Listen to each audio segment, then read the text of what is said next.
Uh-oh, the articles of impeachment are heading to the Senate, and I'm not sure you could have come up with a bigger group of losers to go with them. Also, there was a debate last night. It was awful. Trump's rally was great. And we finally have the answer on what women find extremely sexy. All that's coming up right now, and I'm right.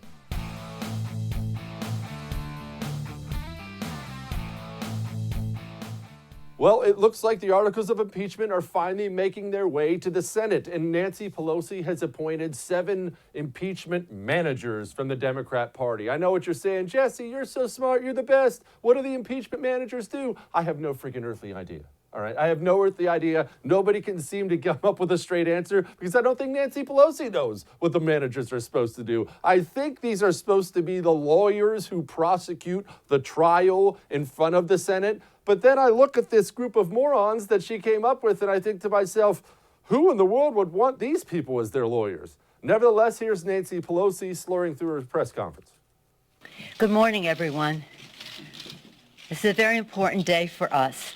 And as you know, I reference temporal markers that our founders and our poets and others have used over time to place us in time, to emphasize the importance of time, because everything is about time. How we use it, how we mark it. And today is an important day because today is the day that we name the managers. We go to the floor to pass the resolution to transmit the articles of impeachment to the Senate. Oh, gosh, I'm sorry. I don't usually do this. Production team, can we go ahead? And before you play it, I just want to remind everybody, this person is the Speaker of the House. This is the United States of America's Speaker of the House. This is third in line for the presidency. This person hops on planes to go overseas to meet with countries' leaders, to meet with foreign dignitaries. I want you to, through that frame, watch this again. Good morning, everyone. This is a very important day for us. And as you know, I reference temporal markers that our founders and our poets and others have used over time to place us in time, to emphasize the importance of time, because everything is about time. How we use it, how we mark it. And today is an important day because today is the day that we name the managers. We go to the floor to pass the resolution to transmit the articles of impeachment. Take a breather, Nancy. It'll be all right.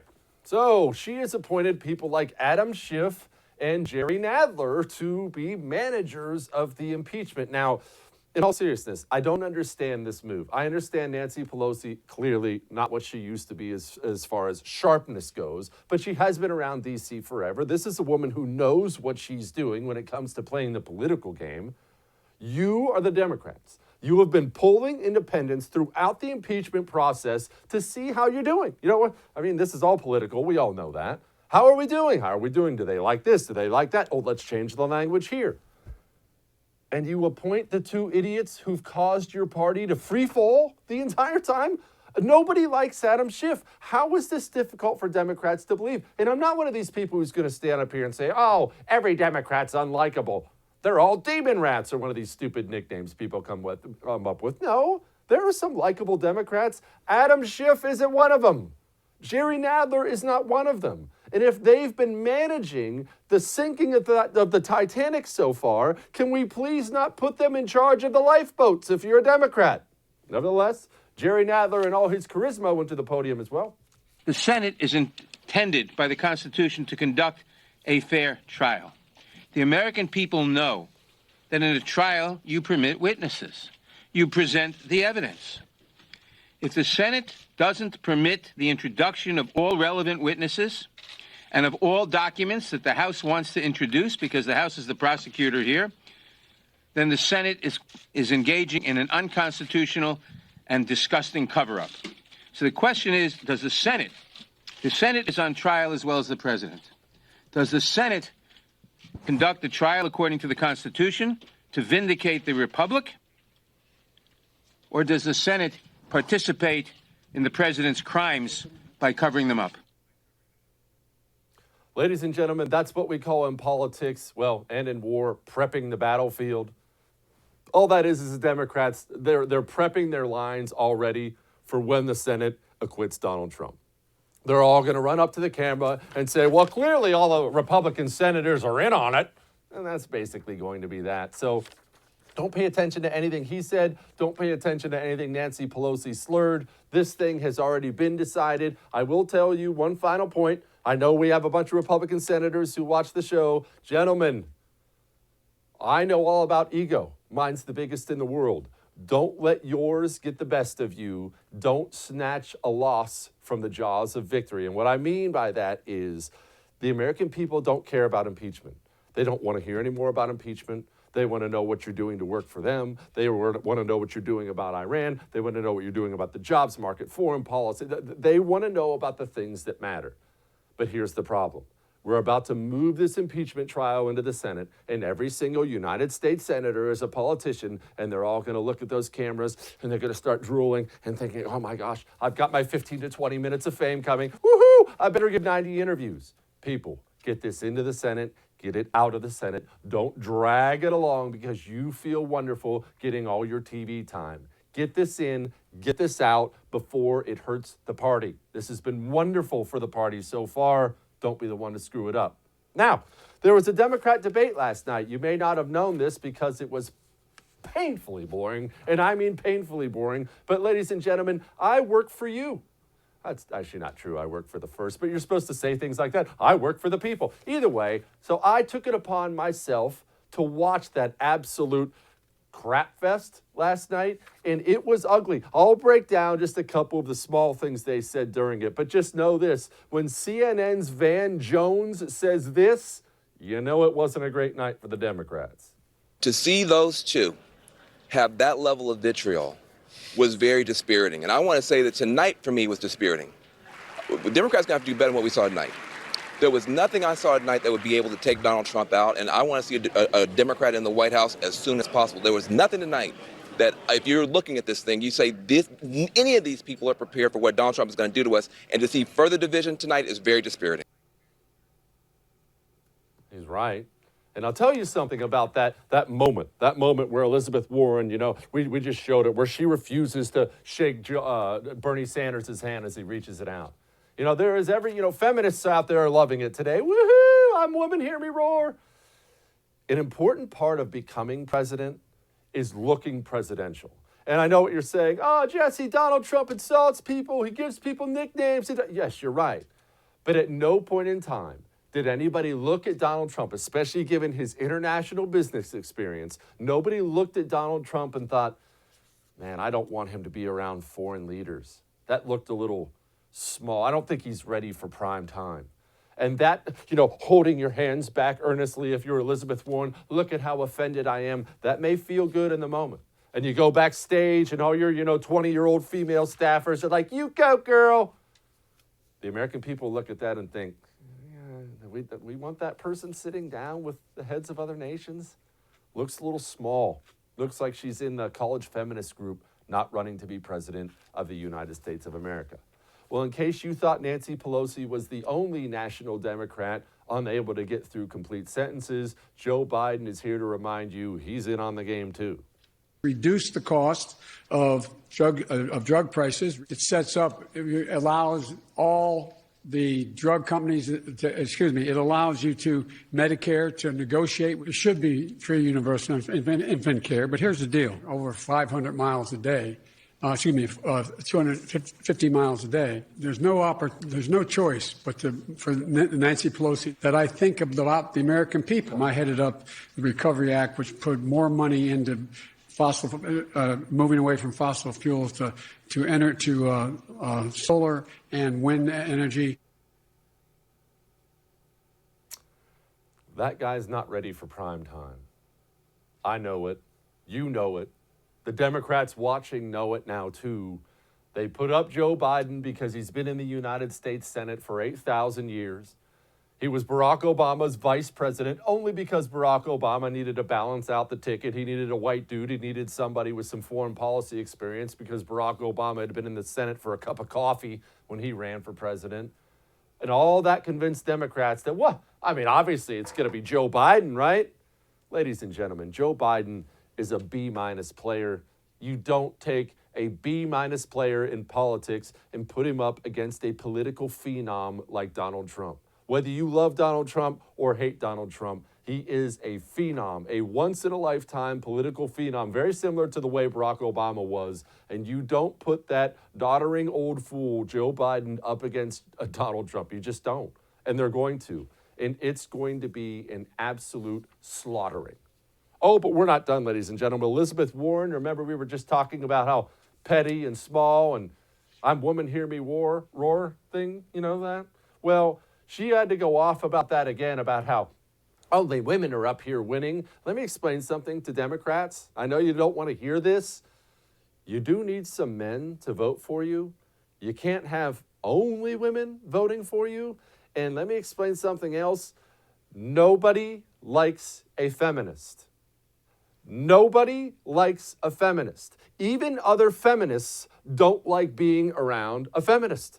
Bitterness is unappealing. Nobody wants to be around it. Even people who pretend to cheer for it don't want to do dinner with you. So when you spout off lines like this, they feel good and all the girls are going, woo-hoo-hoo, buy my essential oils. But no one likes it. Bernie is my friend, and I am not here to try to fight with Bernie. But look, this question about whether or not a woman can be president has been raised, and it's time for us to attack it head on. And I think the best way to talk about who can win is by looking at people's winning record. So, can a woman beat Donald Trump? Look at the men on this stage. Collectively, they have lost 10 elections. The only people on this stage who have won every single election that they've been in are the women, Amy and me. Woo-hoo! Feels good at the debate, but it's not appealing. It's not appealing. And in case you wanted a big, broad view of what happened at the debate last night, here's what happened. Nothing. And that's bad for Democrats. And what I mean by that is there's no candidate on that stage who creates excitement. And it's very hard to unseat a sitting president. Most of them get reelected. It's impossible to beat one with a great economy like we have right now. If you're going to try to beat Donald Trump, you have to go for the fences. You have to swing for all of it. You have to come up with somebody totally outside of the box. And all you came up with was that stage, which is boring. Look at this side by side of the outside crowd of the Democrat debate for president and Donald Trump at a rally. Yeah, people, you can say, oh, that doesn't matter. Ladies and gentlemen, it matters a lot. Remember back when Barack Obama was filling up stadiums? Donald Trump's filling up stadiums. You can tell a lot about who's going to win by who creates excitement, and nobody in the Democrat primary does. We're going to talk about that and other things with Tiana Lowe of the Washington Examiner in just a minute. All that may have made you uncomfortable, but I'm right. Let's talk about BetDSI, and I want you to remember this. Remember this well. Jesse120. That's Jesse 120. And the reason you need to remember that is because as soon as I'm done talking, you need to go to betdsi.com and start exploring what they have to offer. And when you put in Jesse120, you get a bonus match, meaning free money. And look, BetDSI does the one thing that I love when it comes to online gambling sites. They pay you. And they pay you quickly. I don't know if you have any experience with these other sites. I sadly have. And what happens is you win $50 on the game you bet on Sunday. Well, I mean, look, we're going to need your hold your money for another couple weeks. There's none of that at BetDSI. Fastest payouts in the industry. And you're not just limited to football, which is good because the season's almost over. Bet baseball, bet UFC, bet hockey. It's not even just limited to sports. You can bet politics. If you think I'm not going to be betting some politics, you got another thing coming. You can bet reality television. Look, I know your wife, just like my wife, is busy watching The Bachelorette. Do you think maybe that would be something she's interested in? Go to betdsi.com. That's betdsi.com. Promo code Jesse120.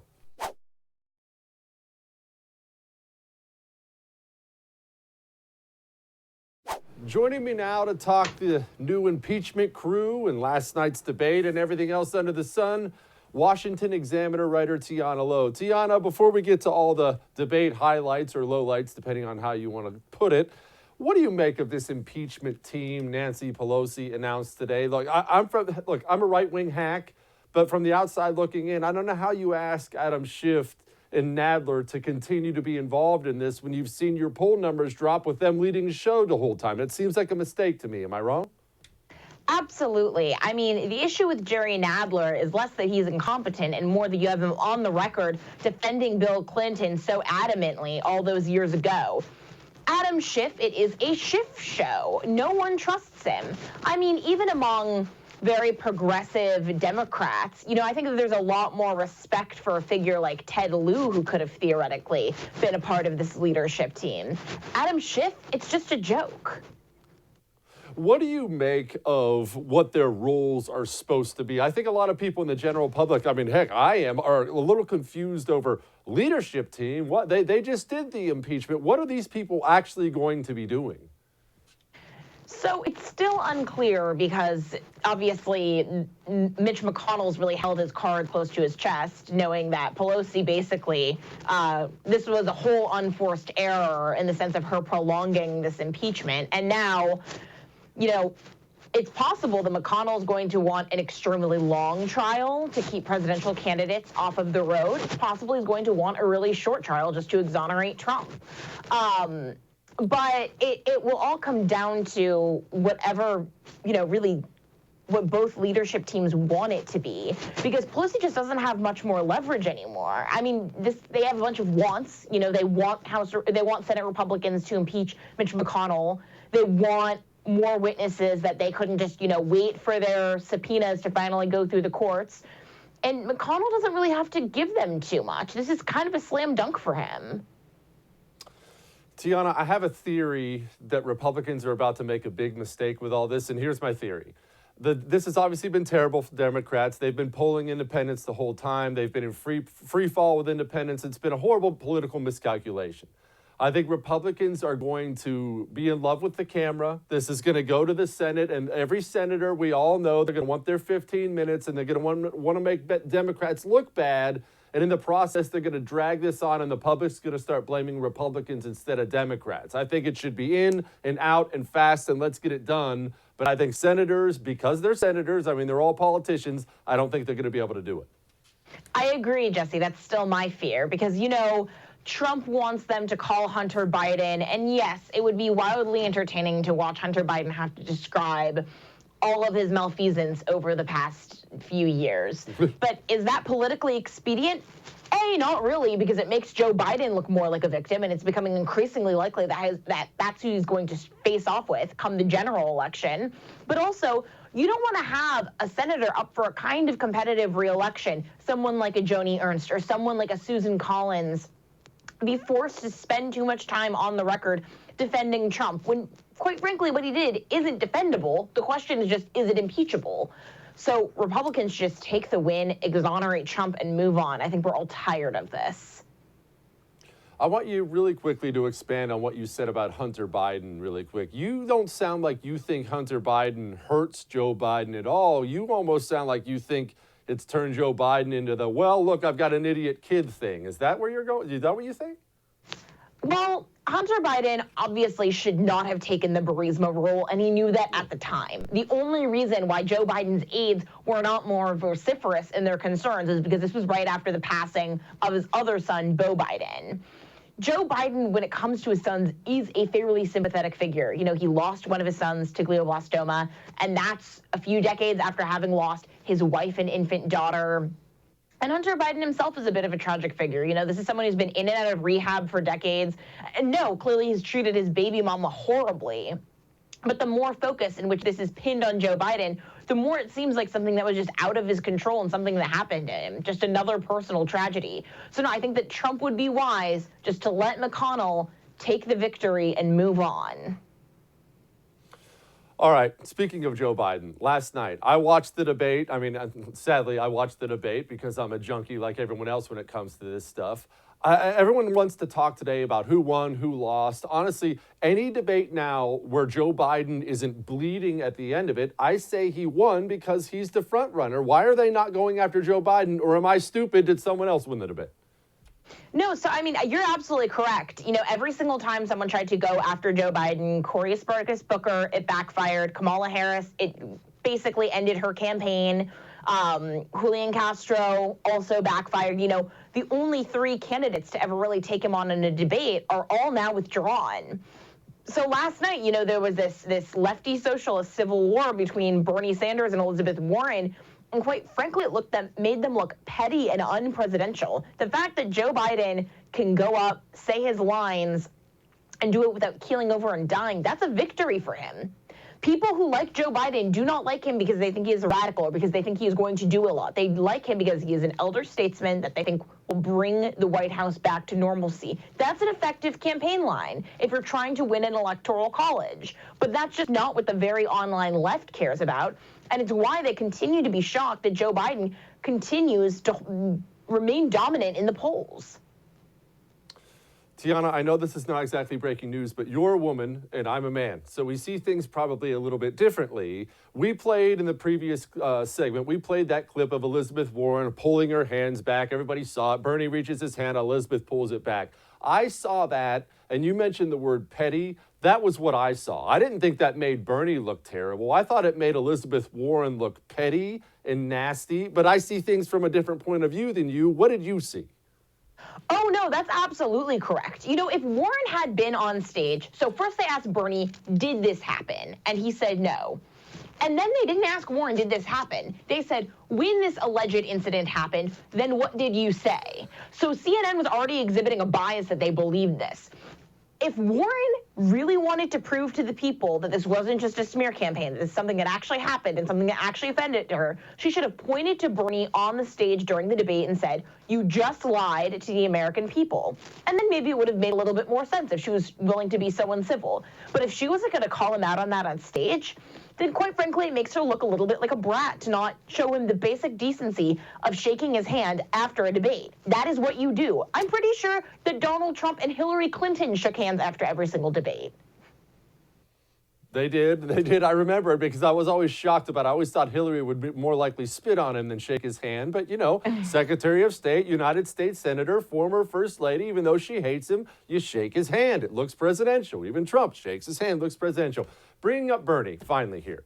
You mentioned CNN. Obviously, that was the biggest political kneecapping I've seen at a debate in quite some time. I mean, completely taking Elizabeth Warren's side. We have what happened with Bernie last election when they just absolutely knifed him in the back in favor of Hillary. What is this thing? It's not like I'm rooting for the old commie, but what is this thing with the Democrat Party and the Democrat Media Alliance where they hate Bernie Sanders? He aligns with them. What's the deal? I do think it does come down to this sort of elite respectability politics, where they don't care that Elizabeth Warren wants to leave 1.5 million private health insurance workers unemployed and nationalize 1/5 of the economy with Medicare for all. They don't care about the substance of that. They care that when Bernie does it, he calls it what it is. And that Bernie is happy just to accept, yes, Bernie likes evil dictators like Nicolas Maduro. Bernie has made it clear where his allegiances lie. Warren still knows how to, she doesn't do it quite effectively, but she toes the line between neoliberal rhetoric and leftist politics, and they like that veneer. And I do think that there still is a little bit of, they smell blood in the water. People still upset about Hillary losing in 2016, and just like with Russiagate, and just like with this whole Ukraine gate, they are going to backfire on themselves in their attempt to relitigate the 2016 election. Tiana Lowe, Washington Examiner, thank you so much. Appreciate you. Thank you. All right, we're not done. You get a lot more me. All that's coming up next.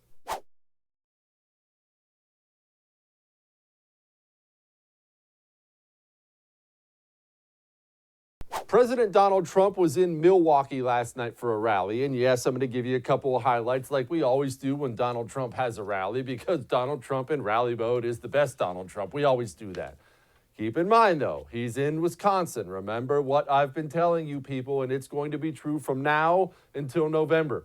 Donald Trump is going to be doing rallies, lots of them, in Wisconsin, in Pennsylvania, in Michigan, in Ohio, in Florida. He is going to live in the Rust Belt swing states because he understands what it takes to become president of the United States. So while Democrats are drowning in their own impeachment and seeing independent voters flee them in those swing states, Donald Trump is doing rallies with tens of thousands of people that basically looks like a college football tailgate. And he's exciting people. He's getting people ready. He's bragging about his economy. He's ripping on Democrats, and he's ripping on Democrats for all the issues that are unpopular with Rust Belt voters, no matter where they land. Issues like sanctuary cities. I call them the do-nothing Democrats.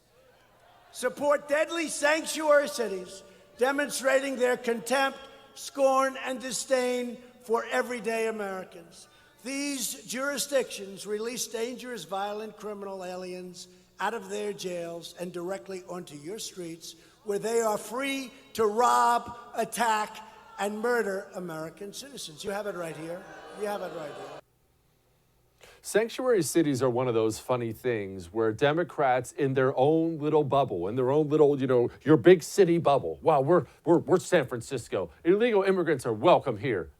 This is always going to be a sanctuary city, and that sounds good, right? And that's how you get stuck, and that's how you screw your national party, because it sounds good to you.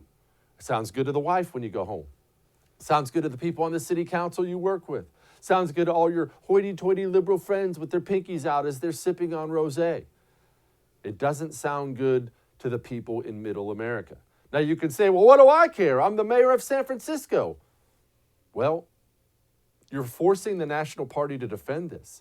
You're making your party look like a bunch of absolute lunatics. When you tell the average American citizen that illegal immigrants are welcome in certain cities in the United States of America, that those cities will protect them from federal law enforcement, that even if the illegal alien is caught by law enforcement for speeding, DUI, something like that, they'll be released before ICE can get there to arrest the illegal immigrant. When you tell the average American citizen that, they're horrified. You don't have to be a fire-breathing GOP politico to be horrified by that. The average everyday American hears that and says, wait, what? They just let them go? Nevertheless, it's a millstone around the neck of the Democrat Party, and Donald Trump does not miss things like that. As you can imagine, Donald Trump is going to be campaigning on nuking Soleimani from orbit. He didn't miss an opportunity last night. But the Democrats are doing everything possible to disparage what we did with the hit on this monster. You know, many of the young men and women you see walking around without arms and without legs and were done by Soleimani. That's what he loved. He loved the roadside bomb. Democrats should be outraged by Soleimani's evil crimes, not the decision to end his wretched life. They're saying, well, he was a general, he was this, he was that. You know what? Number one, he wasn't supposed to be there. He was a designated terrorist by President Obama, who didn't do anything about it, as usual. As usual. They don't do anything. They designate and they don't do anything about it. He should have been killed 20 years ago. Should have been. And what a great point. Barack Obama designated that man as a terrorist. Donald Trump kills him. All of a sudden, well, I mean, he's a general. He's a revered leader, a martyr, a saint even. This party, I'm telling you what. And that's really, it is a sad state of affairs. I don't want to only make fun of Democrats. I take that back. If I could only make fun of Democrats the rest of my life, that's what I do. But in the interest of fairness, it's not great for the country. It's not great for the country when a known terrorist, a known and designated terrorist who has maimed and killed thousands of troops is given a pass, is given a reprieve by the Democrats, by the media, just to get at Trump. That's an ugly place to be for the country. all of the United States of America should have raised their Jesse Kelly glasses up that night and said, good job, Mr. President. Good job, Predator drone flyer. Goodbye, Soleimani.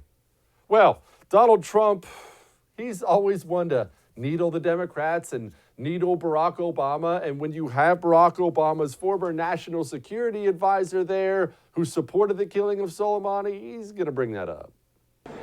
I think what the administration did in the Soleimani case is absolutely correct.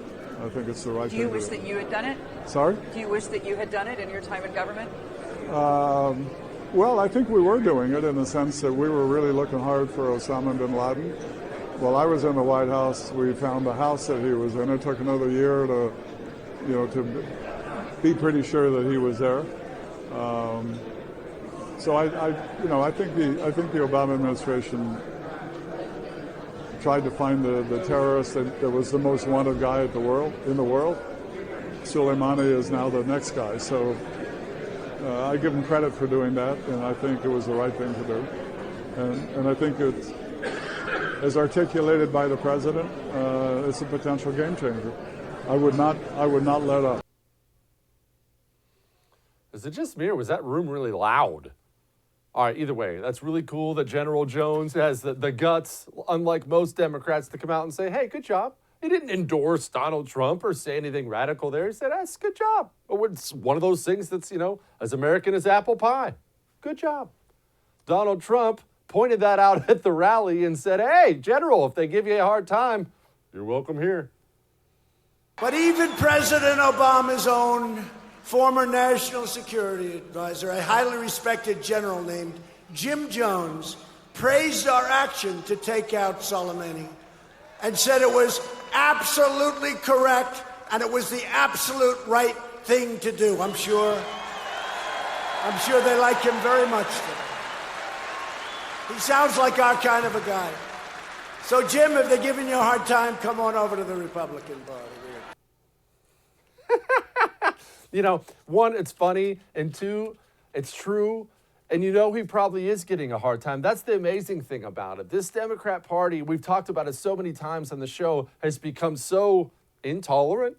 For the party of tolerance, they become so intolerant that anybody who steps even slightly out of line gets absolutely destroyed for it. The guy probably is getting hate mail as we speak. You traitor, you scumbag.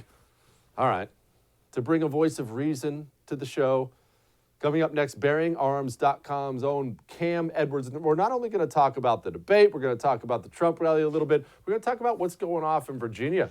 Is Virginia about to pop off or what? We'll talk to Cam. Hang on.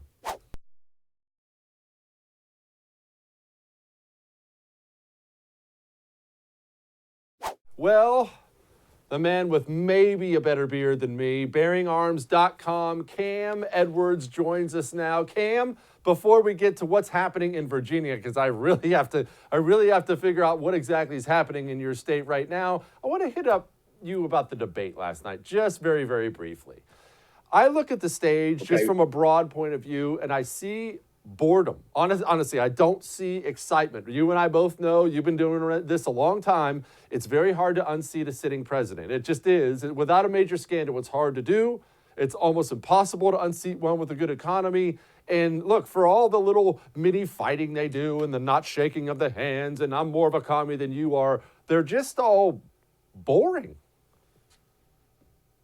Well, especially now that Marianne Williamson has dropped out of the race, right? So we don't get to hear about our heart chakras and anything of that nature. You're right. By the way, can we just go back to the part where you said that my beard was maybe better than yours? Because I think it's the first time that you've ever said that anything from anybody else has been better than anything of yours in your life. So I think we should just commemorate this moment for a second, Jesse. Just let me have this moment. And that, by the way, was actually more... That was actually a more historic moment than anything we saw on the debate stage last night. So, but getting back to the debate, you're right. I mean, what was the big storyline coming out of the debate? It was a soap opera storyline. It was Bernie and Elizabeth. Oh my gosh, are they going to break up? Are they going to be BFFs? Right? Who cares? Nobody cares, right? Nobody cares about the personality conflicts, and I think fewer and fewer Americans are really all that interested in the policy proposals. If you notice, Gun control was not brought up for the third debate in a row, despite, supposedly this being one of the most important issues right now. Elizabeth Warren did not bring up Medicare for all, her signature proposal. They're really, I think they're cognizant of the fact that Americans, the more they listen to these policy proposals, the less they actually like them. Well, that's a tough place to be as a party when you don't have personality and everybody hates your policies. That doesn't leave you with very much. And I agree with you, by the way, about Marianne Williamson. Everybody said I was crazy, but I genuinely, I mean it 100%. They should have taken a shot at her. She's outside of the box. It's crazy. It's nuts. But at least she's the swing for the fences. She gives you a chance. Maybe Andrew Yang. Maybe Tulsi Gabbard, because she's so hot. Take a gamble on something. Take a gamble on something that's appealing for somebody. Because right now, I mean, who excites you on that stage? Bernie as he slobbers on the microphone? No, there's nobody exciting. I mean, you mentioned Andrew Yang, who I think is maybe the most interesting. Like, I never vote for the guy. He's still, awful on guns. But he's at least interesting, right? And then you've got Michael Bloomberg, who I don't think anybody should ever vote for anything ever. He wasn't on the debate stage last night. He's interesting, I guess, if you like those billionaire gun banners. What's interesting about him is that he's, running this very unconventional campaign. It doesn't seem to be catching fire, but he's already said, even if he's not the nominee, he plans on spending $1 billion to try to unseat Donald Trump in 2020. So that's kind of interesting, Jesse. Again, it's not the policy proposals. It's what they're willing to do, how far they're willing to go in order to try to defeat this president. It is interesting. And I'll tell you what's really funny, Cam, and on my life, I mean this, I forgot about Michael Bloomberg. I watched the whole debate last night. I've been talking politics all day, prepping for the show. I'm not kidding. I'm not even trying to be mean to him. I legit forgot he was running. And then the guy sunk, I think, like $150 million in ads. You can't turn on the television without a commercial of Bloomberg anymore. For the last 24 hours, I forgot he was even in the race. That tells you all you need to know about the state of the race. But all that aside, what is happening in Virginia? I just saw they ratified an equal rights bill of some kind. What is that? What's happening with guns? What's going on over there?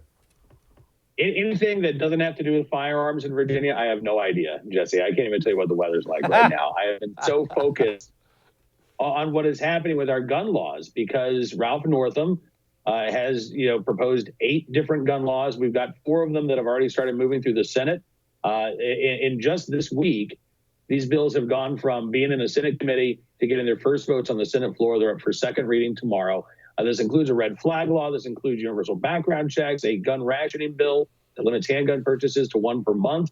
But the worst is yet to come. We've still got this House bill that's sitting out there right now that would ban so-called assault weapons. You could maintain possession of them if you registered yourself and your firearms with the Virginia State Police. But any magazines that you own that were more than 10 rounds, any legally owned suppressors that you might possess, you would have to either destroy them, turn them into the state police, or remove them from the state of Virginia, or you would become a felon. That is going to impact hundreds of thousands of Virginia gun owners and could turn them into felons. And again, this is the type of anti-gun legislation we're seeing in Virginia in 2020, and it's the exact type of legislation that gun control advocates want to bring at the federal level, if they win in November. Cam, you mentioned it's, you're waiting on it. Why are you waiting on it? Are they not in session? Are they aware of the backlash and now they're holding off and amending it? What has stalled this thing? Why not just cram it through if you're the Democrats? There's a little bit of speculation about why that particular bill has not yet been assigned to a committee, not yet gotten a committee hearing. And there is some talk that rural lawmakers are getting a lot of pressure on this bill from their constituents. The Democrats have control of the legislature for the first time in 26 years, and thanks in part to Michael Bloomberg spending millions of dollars in the state backing these Democratic candidates. So the Democrats, they want to advance as much of their agenda as possible. They want to do what the governor has demanded to show party unity. Meanwhile, these lawmakers are getting their phones blown up and their computers are melting down because of the numbers of emails that are coming through from constituents saying, don't ban my guns, don't ban my magazines, don't strip me of my rights. So I think that the engagement that we're seeing in Virginia is having an impact. We've seen some of these bills that have been introduced. They've already been amended to make them slightly better, nothing that I would still support. but they're not quite as awful as they were originally introduced. So, yeah, we are seeing this engagement, I think have a mitigating impact. Is it going to be enough to prevent every bad bill from becoming a bad law? No. But it does show the engagement right now is so sky high. And I think gun owners are well aware, I think lawmakers are well aware that gun owners are going to be voting this November in the federal elections, and we're going to be voting in 2021. We'll vote them out of office if they do not stand up and protect our right to keep and bear arms. Cam, when it comes to Bloomberg, we're stepping away from politics. This is a purely philosophical question I'm going to ask you to guess about. I find this guy to be a little bit fascinating for this reason. Billions and billions and billions. I forget how much he's worth. I think it's like $50 billion. It's a lot. It's more than any human being can reasonably spend in a lifetime. Mansions all over, yachts all over, private jets. I mean, the guy, by all accounts, has it all. He's not 25 either. The guy has it all.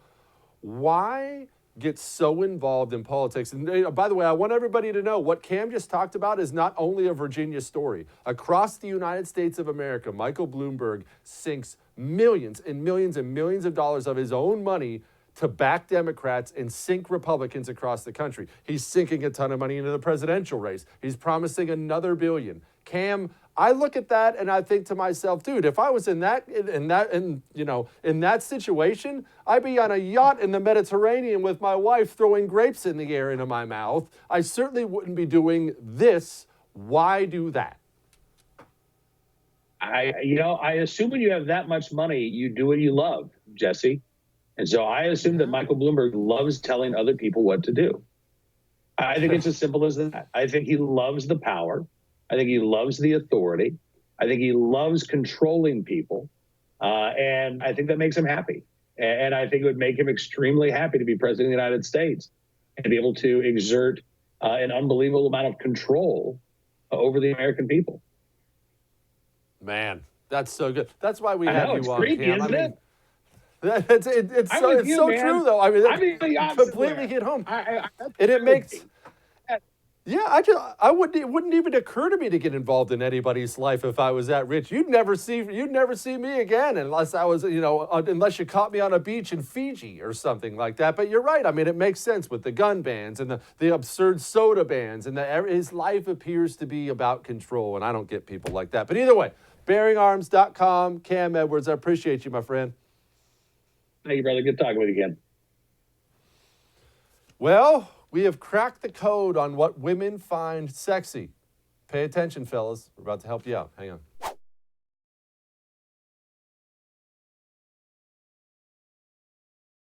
Fellas, I am here to help you out. Apparently, there has been a study out there where they went and talked to a whole bunch of ladies to find out what women find to be sexy. And so, without further ado, allow me to show you what women find to be sexy. There it is. No, in all seriousness, there is a poll out there that says beards are what make men sexy. So there you go, fellas. Grow one. Look, the bottom line is, in all things, at all times, you should wake up in the mirror as a guy, wake up in the morning as a guy, look in the mirror and say to yourself, what can I do to be more like Jesse? We'll do this again tomorrow. Talk to you then.